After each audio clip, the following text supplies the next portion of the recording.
Episode का starting में रियो अपने ग्रैंड मदर के पास आ चुका था और उसके बाद वो अपनी सारी बातों को बता देता है, जैसा कि वो क्वीन आयामे और चैन का बेटा है और ऐसे वो उनकी प्लेस का होने वाला किंग है। रियो की बातें युबा पहले से ही जानती थी, लेकिन रूडी को ये बातें बिलीव करने में टाइम लगता है। लेकिन युबा की बातें सुनकर रूडी भी बिलीव कर लेती है। और इसके बाद रियो युबा और रूडी को कहता है, मैं तुम दोनों को एक इम्पोर्टेंट बात कहना चाहता हूँ।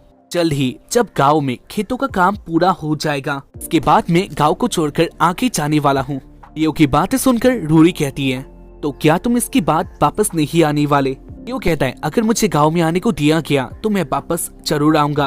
रूडी गुस्से में कहती है, वेल तुम गांव के फैमिली का एक मेंबर हो और तुम जब भी चाहो गांव में आ सकते हो और हमें भूलना मत। जहाँ पर रियो इन सब बातों को एग्री कर लेता है और इसके बाद वो दोनों बातें करता है। जहाँ पर इसके बाद ही सीन आता है एक अलग दिन में। रियो एक रूम में आ चुका था जहाँ पर बहुत सारी लड़कियाँ एक साथ बातें कर रहे थे।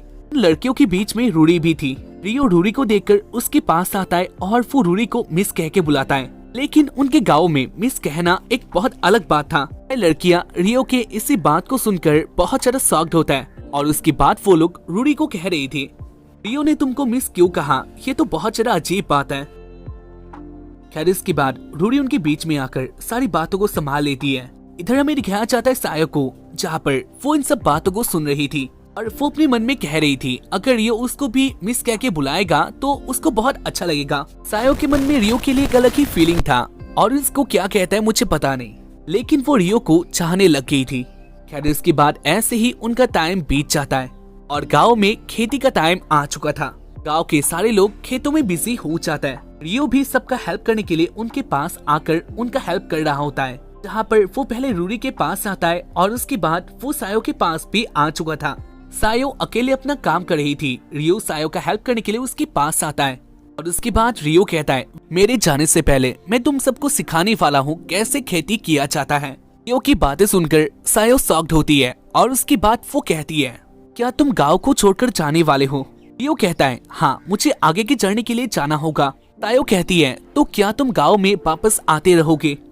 रियो कहता है, मुझे नहीं पता मैं गांव में वापस कब लौटने वाला हूँ। मुझे नहीं लगता मैं जल्द ही गांव में वापस आ पाऊंगा। रियो की बातें सुनकर सायो बहुत ज्यादा अपसेट होती है। अपने मन में सोच रही थी वो कैसे रियो को रोक सकती है, जहाँ पर सायो के आंखों से आंसू भी आ जाता है। रियो कहता है, सायो तुम्हें क्या हुआ? जहाँ पर सायो कहती है, मेरे हाथ गंदे हैं। सायो कहती है, मेरे हाथ गंदे हैं और इसलिए मेरी आंखों में धूल चला गया होगा। इसी बीच उनके पास रूडी भी आ जाती है और इसके बाद वो भी कहती है, सायो तुम्हें क्या हुआ? लेकिन इसके बाद सायो फिर से उसी बात को कहती है, जहाँ पर रूडी भी सायो की बात को बिलीव कर लेती है। वेल अपना काम करके सायो अपने घर पे आ जाती है और उसके बाद वो अकेले में रोने लग गई थी। इसी दौरान सीन भी घर पे आ जाता है और उसके बाद वो सायो को रोता हुआ देखकर उसके पास आता है। सीन गुस्से में कहता है, क्या तुम्हारे साथ किसी ने कुछ गलत किया है? सायो कहती है, नहीं वो तो बस मैं रियो के बारे में। सीन कहता है, क्या रियो ने तुम्हारे साथ कुछ किया है? सायो कहती है, ऐसा कोई बात नहीं। सायो कहती है, रियो गांव को छोड़कर जाने वाला है। सायो की बातें सुनकर सीन रियो के घर पे आ जाता है। रियो घर पे कुछ काम कर रहा था। युबा सीन के साथ बातें करती है। सीन कहता है, मुझे रियो के साथ बातें करनी है और उसके बाद रियो सीन के आगे आ जाता है। यहाँ पर इसके बाद सीन रियो के आगे रिक्वेस्ट करने लग गया था, रियो प्लीज गाँव को छोड़कर मत जाना। सीन को इस हाल में देखकर युबा और रियो वो दोनों बहुत ज्यादा शॉक्ड होता है। इसी दौरान सायो भी अपने भाई के पास आ जाती है और उसके बाद वो कहती है, ये तुम क्या कर रहे हो? सायो सीन की तरफ से रियो को माफी मांगती है और उसके बाद वो अपने भाई को लेके चली जाती है। उनके जाने के बाद रूडी घर पे नहा के आ जाती है और उसके बाद वो कहती है, क्या इधर कुछ हुआ था? युबा कहती है, नहीं कुछ भी नहीं हुआ था। फिर इसके बाद ऐसे ही उनका टाइम बीतने लग जाता है। रियो गांव में सबको हेल्प कर रहा था और हमें दिखाया जाता है सायो को, जहाँ पर वो भी हैप्पी थी। सीन सायो को हैप्पी रख रहा था, लेकिन उसके साथ ही सायो जंगल में जाकर अपना ट्रेनिंग कर रही थी। सायो ने अचानक से अपनी ट्रेनिंग को स्टार्ट किया था और वो उसमें अच्छी भी हो चुकी थी। ऐसे ही उनका टाइम बीता है और रियो का टाइम आ चुका था गाँव को छोड़ने का। लेकिन गाँव को छोड़ने से पहले वो सबको एक पार्टी देता है। गोकी और कायो को भी रियो का हेल्प करने के लिए उधर आ चुके थे। उसके बाद वो लोग मिलकर गांव के बच्चों को पार्टी देते हैं। उनका पार्टी खत्म होने के बाद खैर उनका पार्टी खत्म होने के बाद रियो कायोको के पास आ जाता है और उसके बाद रियो उनको हेल्प के लिए थैंक यू कहता है, जहाँ पर कायोको भी रियो के साथ बातें कर रही थी। लेकिन इसी बीच रियो के पास आ जाती है सायो। सायो रियो को कहती है वो एक इम्पोर्टेंट बात कहना चाहती है। सायो कहती है वो रियो के साथ एक इम्पोर्टेंट बात करना चाहती है और उसके बाद वो रियो को लेके जंगल में आ जाती है।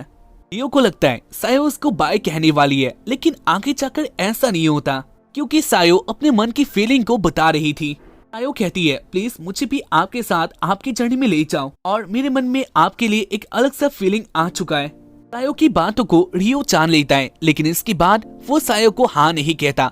यानी वो कहता है तुम्हारी फीलिंग को समझ सकता हूँ, लेकिन मैं इसको हाँ नहीं कह सकता, मुझे माफ कर देना। जहाँ पर इसी बात को सुनकर सायो कहती है मैं आपकी जर्नी में आपके साथ जाना चाहती हूँ और मैं आपका बोझ नहीं बनूंगी क्योंकि मैंने पहले ही ट्रेनिंग कर लिया है, यानी मैं आपके साथ जा सकती हूँ। लेकिन इसकी बात भी रियो ना ही कहता है। सायो थोड़ी दूर जाती है, यानी वो रोने लग जाती है। रियो उधर से जाने लग गया था जहाँ पर वो सीन को भी देख लेता है, जो कि उधर ही ये सारा सीन छुपकर देख रहा था। रियो अपने इस काम के लिए सीन को माफी मांगता है। रियो के जाने के बाद सीन सायो के पास आ जाता है और उसके बाद वो लोग बातें करता है। सीन आता है उसके बाद वाले दिन में, जहाँ पर रियो अपने जर्नी में जाने के लिए रेडी हो जाता है। युबा और रूडी रियो को बाय कहता है, जहाँ पर रूडी कहती है प्लीज गांव में आना मत भूलना। रियो उन दोनों को बाय कहता है, जहाँ पर रूडी कहती है वो नहीं आई। रियो कहता है कोई बात नहीं है क्योंकि कल मैंने गांव के सारे लोगों को बाय कह दिया था। और इसके बाद रियो युबा और रूडी को बाय कह के चला जाता है। रियो गांव के आखिर वाले गेट में आ चुका था, जहाँ पर वो एक पर्सन को देखता है। रियो के आंखें सायो उसके लिए वेट कर रही थी। पहले इसके बाद हमें दिखाया जाता है उसी सीन में जहाँ पर रियो ने सायो को रिजेक्ट किया था। सायो टूट चुकी थी और इसी बीच गोकी इधर आ जाता है और उसने ये सारा सीन देख लिया था। गोकी कहता है क्या तुम रियो को अपने सच्चे मन से चाहते हो? सायो इसके लिए हाँ कहती है, जहाँ पर इसके बाद गोकी सायो को समझा देती है उसे आगे क्या करना चाहिए और इसलिए वो आज इधर रियो को बाय कहने के लिए आई थी। खैर इसके बाद वो रियो के साथ अच्छी तरह से बातें करती है। सायो कहती है मैं अपने ट्रेनिंग को और भी ज्यादा अच्छा करूंगी और तुम भी अपने जर्नी में अपने आप का केयर करना। खैर सायो की बातें सुनकर रियो हैप्पी हो चुका था और उसके बाद रियो भी सायो के साथ अच्छी तरह से बातें करता है और उसके बाद रियो अपने आगे की जर्नी के लिए सायो को बाय कह के चला जाता है। सिन भी दूरी से रियो को बाय कह रहा था, लेकिन उसको रियो देख नहीं पाता। रियो अपने पावर का यूज करके फॉरेस्ट विलेज में आ चुका था, जहाँ पर लातिफा, एल्मा, सारा और बाकी की लड़कियां रियो को वेलकम करता है। वो लोग रियो से मिलकर बहुत हैवी थे और उसके बाद रियो आ जाता है एल्डर के साथ बातें करने के लिए। रियो गांव के एल्डर्स के साथ बातें करता है और उसके बाद वो आ चुका था अपने रूम में, जहाँ पर लातिफा, सारा, एल्मा और फिया सारी लड़कियां उसके लिए वेट कर रही थी। वो लोग पहले से बहुत बड़े हो चुके थे। रियो उनके साथ बातें करके बहुत हैप्पी था, जहाँ पर वो लोग भी रियो को बहुत दिनों के बाद देखकर बहुत ज्यादा हैप्पी हो जाता है।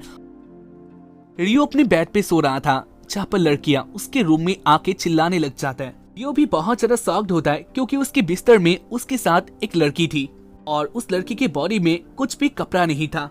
वो लड़की रियो के साथ नंगी बिस्तर पे थी और ये सीन देखकर सारी लड़कियां बहुत ज्यादा शॉक्ड होता है और वो लोग चिल्ला देते हैं। रियो भी सोच रहा था ये लड़की उसके साथ क्या कर रही है, जहाँ पर इसके बाद वो लड़की अपना आंखें खोलती है। रियो कहता है तुम कौन हो और तुम इधर कैसे आ गई? जहाँ पर वो लड़की कहती है मैं तुम्हारा स्पिरिट हूँ और मैं तुम्हारे साथ ही रहने वाली हूँ। उस लड़की की बातों को सुनकर सारी लड़कियाँ बहुत ज्यादा शॉक्ड हो जाता है और वो लोग सोच रही थी क्या रियो ने ही कुछ ऐसा काम किया है जो कि बहुत गंदा था। रियो कहता है ऐसा कोई बात नहीं है। खैर कुछ टाइम बातें करने के बाद रियो को सारी बात समझ में आ जाता है। रियो सबको कहता है तुम लोगों को याद होगा डायरिस ने मुझे कहा था मेरे अंदर एक स्पिरिट है जो कि मेरे साथ अक्सर बातें भी करती है और मैंने भी अपने अंदर एक स्पिरिट को महसूस किया है, तो इसलिए हो सकता है वो लड़की यही स्पिरिट है। रियो की बातों में सच्चाई था और इसलिए उसकी बातों को सब लोग बिलीव कर लेते हैं।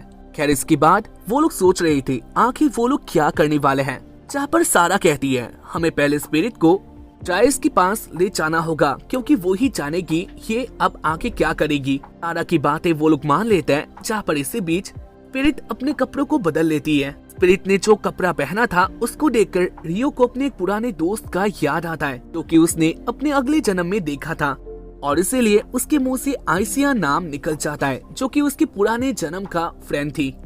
इसके बाद रियो यही नाम स्पिरिट को दे देता है। स्पिरिट भी इस नाम को एक्सेप्ट कर लेती है और वो लोग स्पिरिट को वेलकम करता है एल्डर हॉल में। खैर इसके बाद रियो गांव के एल्डर्स के साथ बातें कर रहा था। आइसिया कैसे उसके पास आ गई है और क्या वो लोग इस गांव में उसको रख सकते हैं। खैर उन लोगों को आइसिया के बारे में उसके नाम के अलावा कुछ भी नहीं पता था और इसी बीच उनके पास ड्राइस आ जाती है। ड्राइस रियो के पास आके कहती है, मैं महसूस कर सकती हूँ इधर एक ग्रेट पावर आ चुका है। और उसके बाद ड्राइस आइसिया के साथ बातें करने का ट्राई करती है, लेकिन उसको कुछ भी नहीं पता था। जहाँ पर वो एक ही रिप्लाई करती है, वो रियो का स्पिरिट है और इसके अलावा उसको कुछ भी नहीं पता। खैर इसके बाद वो लोग बातें करते हैं, जहाँ पर ड्राइस फिर से कहती है, हो सकता है तुम्हें कुछ भी नहीं पता, लेकिन तुम ये तो कह सकती हो तुम कौन से एलिमेंट का मैजिक यूज कर सकती हो। इस बात को सुनकर ड्राइस कहती है, मैं हर एलिमेंट का मैजिक यूज कर सकती हूँ। आइसिया की बातें सुनकर उधर के सारे लोग और ड्राइस भी बहुत ज्यादा शॉक्ड हो जाता है,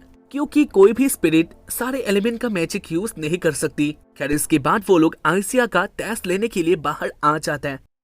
आइसिया को रियो के साथ फाइट करके उसको प्रूव करना था जो उसने कहा है। इसके बाद उनका फाइट स्टार्ट हो जाता है। रियो अपने मैजिक आर्ट का यूज करके उसके ऊपर अटैक कर रहा था, लेकिन इसके बाद सब लोग देखते हैं आइसिया ने जो कहा था वो सच ही होता है। आइसिया रियो के साथ अच्छा फाइट कर रही थी, जहाँ पर रियो जो भी अटैक करता है उसके बदले में आइसिया भी वही अटैक कर देती है और उसका स्पीड भी बहुत ज्यादा था। जहाँ पर ये सारा सीन देखकर सारे लोग बहुत इम्प्रेस होते हैं आइसिया से और वो लोग इस बात को तो जान लेते हैं आइसिया ने जो कहा था वो सच्ची है। और इसके बाद वो दोनों अपने फाइट का लेवल ऊपर तक ले जाते हैं, लेकिन ऑर्फिया फाइट को रोक देती है और उसके बाद वो कहती है, अगर तुम दोनों ऐसे फाइट करोगे तो गांव में प्रॉब्लम आ सकता है, इसीलिए फाइट को खत्म करना सही होगा। खैर इसके बाद वो लोग आइसिया को अपने साथ फैमिली का हिस्सा बना लेते हैं। खैर इसके बाद वो लोग आइसिया को अपने गांव का फैमिली मेंबर बना लेते हैं, जहां पर इसके बाद ऐसे ही उनका टाइम बीतता है। रियो सबके साथ एंजॉय कर रहा था और उसके साथ ही वो आइसिया को सब कुछ सिखा रहा होता है। रियो आइसिया के साथ बिजी हो चुका था, जहाँ पर ये सीन देखकर लातिफा उदास होती है, लेकिन वो कुछ भी नहीं कर सकती। और उसके बाद रियो दोस्तों को और डोमिनिक को अपना घर दिखाने लग जाता है, जहाँ पर वो डोमिनिक के साथ बातें कर रहा था। रियो डोमिनिक को कहता है, जाने से पहले मुझे आप सबको एक पार्टी देना होगा।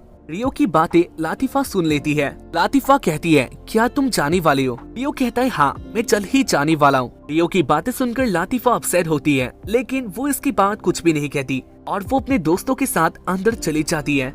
उसके जाने के बाद सारा रियो के पास आती है और उसके बाद वो कहती है, क्या तुम जाने वाले हो? जहाँ पर रियो हाँ कहता है, अगर ऐसी बात है तो तुम्हें लातिफा को ज्यादा टाइम देना चाहिए, क्योंकि वो तुम्हारे जाने का बात सुनकर बहुत अपसेट हो चुकी है। और इसके बाद रात को रियो नहा रहा था, जहाँ पर वो लातिफा के बारे में ही सोच रहा होता है और इसी बीच उसी रूम में कोई आ जाता है। रियो देखता है ये लातिफा होती है। लातिफा कहती है, मैं तुम्हारे साथ नहाने वाली हूँ। रियो बहुत ज्यादा डर जाता है और उसके बाद वो लातिफा को रोक देता है। लातिफा गुस्सा होती है, वो कहती है तुम कल ही जाने वाली हो। रियो कहता है, लेकिन फिर भी मैं तुम्हारे साथ नहा नहीं सकता, वैसे तुम मेरे कंधों को धो सकती हो। लातिफा मान जाती है और उसके बाद वो दोनों मिलकर बातें करता है। लातिफा कहने लग जाती है अपने पुराने लाइफ के बारे में, जहाँ पर उसका जापानीज नेम था एंडो सुजुमे और लातिफा को अपना पुराना हादसा याद आ चुका था, कैसे वो उधर मरी थी। रियो भी अपना जापानीज नेम कह देता है, जो कि था हरुतो। और इसके बाद सीन आता है इसके बाद वाले दिन में।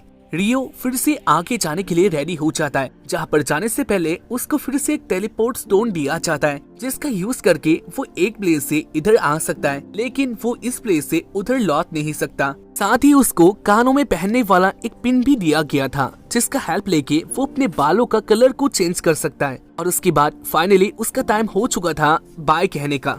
जाने से पहले रियो सबको बाय और लातिफा का केयर करने के लिए कहता है और उसके बाद रियो आइसिया के साथ अपने आगे की जर्नी के लिए निकल जाता है। सीन आता है रॉयल किंगडम में। सेलिया के हाथों में एक लेटर होता है और वो रियो के बारे में सोच रही थी। उसको देखकर मालूम हो जाता है वो एक बहुत बड़े प्रॉब्लम में आ चुकी है, क्योंकि सेलिया का चार्ल्स के साथ शादी पक्का हो चुका है। फिर उसके बाद चार्ल्स भी उधर आ जाता है और वो सेलिया के पास आने की बात करता है, लेकिन सेलिया का लक अच्छा होता है। क्योंकि इसके बाद ही चार्ल्स का एक काम आ जाता है और इसीलिए उसे जाना पड़ता है। सेलिया रियो के बारे में सोच रही थी, लेकिन उसे भी पता था रियो अब कभी वापस नहीं आने वाला। इधर हमें दिखाया जाता है रियो भी वापस उसी टाउन में आ चुका था। और इसके बाद वो पहले अपने बालों का कलर को चेंज करता है और उसके बाद वो और आसिया एक खाने की दुकान में आ जाता है, जहाँ पर रियो एक बात को सुनता है, रॉयल किंगडम में किसी का शादी होने वाला है। रियो इस बात को सुनकर सोच रहा था ये कौन हो सकता है, जहाँ पर रियो इसके बाद डिसाइड करता है वो आज रात को ही रॉयल किंगडम में जाने वाला है, क्योंकि उसको सेलिया के साथ भी बातें करनी थी। आसिया भी उसके साथ ही आ जाती है क्योंकि वो एक स्पिरिट थी, यानी वो रियो का इस काम में मदद कर सकती है। इसके बाद रियो आसिया का हेल्प लेके सेलिया के रूम के आगे आ जाता है और उसके बाद वो सोच रहा था वो कैसे अपने प्रोफेसर के साथ बातें करने वाला है, लेकिन अंदर आने के बाद उसे दिखाई देता है उस रूम में कुछ भी नहीं था। सेलिया का रूम चेंज हो चुका है और ना जाने वो अब कहाँ पर होगी। खैर इसके बाद आसिया फिर से रियो का हेल्प करती है। वो उधर ही काम करने वाले एक बंदे के पास छुपकर आ जाती है और उसके बाद वो अपने पावर का यूज करती है, जहाँ पर रियो उस बंदे से क्वेश्चन कर रहा था और उसके आंसर वो सब कुछ दे रहा था। रियो कहता है सेलिया कहाँ पर है और वो कैसी है। इसके रिप्लाई में उसे सुनने को मिलता है सेलिया का जल्द ही शादी होने वाला है। रियो इस बात को सुनकर बहुत ज्यादा शॉक्ड होता है और वो कहता है लेकिन वो पर्सन कौन है। वो बंदा कहता है वो पर्सन है चार्ल्स। इसी बात को सुनकर रियो बहुत ज्यादा शॉक्ड हो जाता है।